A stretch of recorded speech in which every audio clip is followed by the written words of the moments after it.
Hey there, it's Coach Miller with BTB Lax, and what I'm talking about today is the sidearm shot. So the sidearm shot, you know, that comes in handy a lot of times. Say that you're blocked and you need to do a hitch or whatever it is and get around a defender. So you're blocked, you can't come overhand or you can't come underhand. So that sidearm shot's when you're coming from the side and trying to get, you know, that little corner wherever it is your target is on the net to try to get that ball by the goalie, because it's all about scoring goals.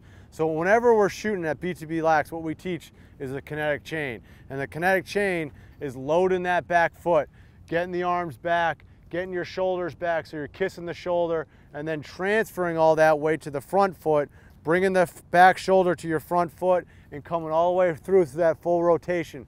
So with the sidearm shot, what we're gonna see is it coming out and coming around, kind of like a baseball swing in a way.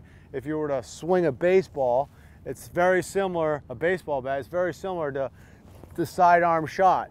So, and it's gonna take a little bit of time to get used to the trajectory of how the ball comes out of the stick from the sidearm, but it's something that you need to practice and you need to be good at, because you need to be able to shoot overhand from the sidearm shot, and you need to be able to shoot underhand. So right now what we're gonna do is just drill a couple. I'm gonna feed Tyler some shots. So right now I'm gonna say, hey Tyler, you know, picture just a guy, you gotta step around the guy or whatever it is, he's in your way. So just try to get a sidearm shot right in this area in there, all right? So I'm gonna send you a few passes. We're just gonna shoot sidearm. Got that kinetic chain coming through. Trying to get that same target every time. Loading that back foot, finishing on the front foot. There you go, you got the target right there. Stepping around him. Missed the cage there, but that's okay. Get the next one on the cage. There he goes. Let's get a couple more, one more. See, there he has it. He's got that sidearm shot. He's able to put it on a target 3 out of 4 times, which is good. And he's transferring that weight to his front foot, getting this ball where he wants it to go with a good amount of velocity on there because of the kinetic chain.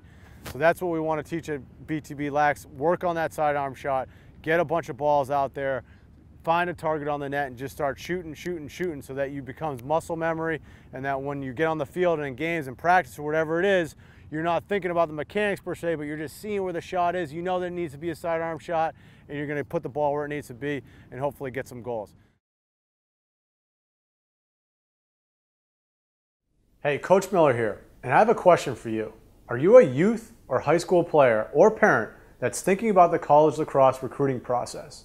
If you're on the younger side, you're probably wondering, how do I get started? And if you're older, well, you're probably a little antsy that the process isn't moving as quickly as it should, or you're neck deep in it and you might not be getting any traction. Trust me, I've been there myself, and so have all the other guys I know. Parents, former players, the kids I currently coach in high school, whatever it is. Kids and parents just don't have a very firm grip on the process, how it works, what they should be doing. They don't have the insider knowledge of what exactly coaches are looking for in a prospect beyond whether or not he can play. And because of that, kids and parents actually end up making crucial mistakes that actually hurt their chances of getting recruited. Well, what if I told you we spent a couple of months working with Matt Kerwick, the head coach at Cornell, Scott Urich at UDC, and Jim Berkman at Salisbury, putting together some completely free training that would help you fix and avoid those deadly mistakes. I've got to tell you, these coaches have been recruiting kids for years, and they know exactly how prospects can get their attention. And if you're making any of these mistakes, your stock goes way down in their eyes. Our coaches actually like to call these mistakes recruitment killers, because they absolutely kill your chances of being recruited. And if you're not getting emails or calls back from coaches, it's likely because you're doing the wrong things. So the 4 of us sat down and we worked to put together something pretty cool. We actually call it our recruitment killer analysis tool. You go to the site and you walk through our analysis tool, which takes just about a minute, and our custom software takes all your answers and figures out your #1 recruitment killer, the #1 thing that's holding you back. Then you just enter in your email and we actually instantly take you to a video where Coach Kerwick and I sit down and address your #1 killer and show you how to fix it in about 15 minutes. And then we email you a backup copy so you can watch it later. You don't have to watch it right now, or you can come back and watch it again. It's awesome, and again, it's totally free. So if you finally want to feel like you're in full control of the recruiting process, and you don't want to make any of these simple mistakes that might crush your chances of playing in college, Go click the link down below in the description of this video and you can immediately go through our recruitment killer analysis tool. Who knows, in the next 15 to 20 minutes, your whole perspective on the recruiting process might change for the better. Hope to see you on the other side.